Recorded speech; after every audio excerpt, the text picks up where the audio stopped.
Dobrý deň všetkým.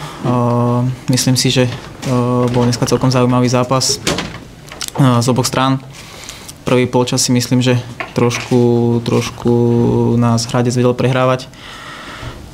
Potom druhý polčas si myslím, že sme ich vedeli dobre zatvoriť a dostávali sme sa do veľa nejakých tých príležitostí. Hradec sme prestali nejako púšťať do nejakých tých veľkých vyložených šancí. A myslím si, že koniec koncov sme odohrali veľmi dobrý zápas a myslím si, že máme na čom stavať. Nyní prostor pro vaše dotazy.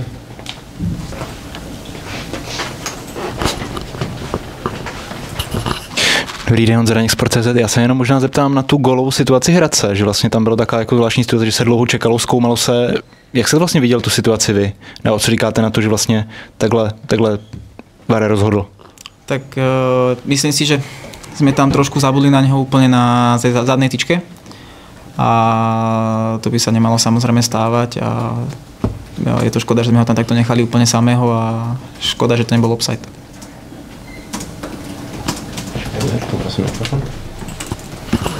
Já bych se jenom doplnil, vy jste tou dobou byl na lavičce, tak asi předpokládám, to jako vypadalo, že to je offside jasný, tak bylo to třeba jako i pro lavičku a pro trenéry velký překvapení, že ten gól platil nakonec?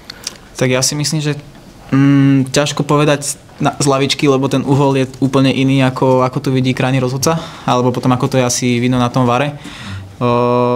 Nevidel som to cez video, takže neviem povedať, ale tak skúmalo sa to cez VAR, takže to offside bol. Bo já se ještě doptám, ty už si vlastně byl na hřišti, když jsme srovnali, když Žák dával gól, náš tlak se zvyšoval, věřil si, že by se to i dalo urvat za 3 body? Určite si myslím, že sa to dalo urvať. Myslím si, že sme mali návrh ten druhý polčas a škoda, že sme vlastne to nedotiahli do toho víťazného konca a myslím si, že sme mohli mať v pohode dneska 3 body.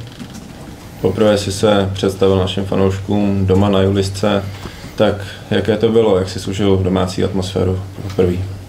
Tak bolo to super, vždycky ten prvý zápas doma je niečím výnimočný. Užil som si ho veľmi a verím, že fanúšikovia budú chodiť na každý zápas čím ďalej tým viac a že si budeme spolu užívať ten futbal a že si budeme užívať ďalšie body.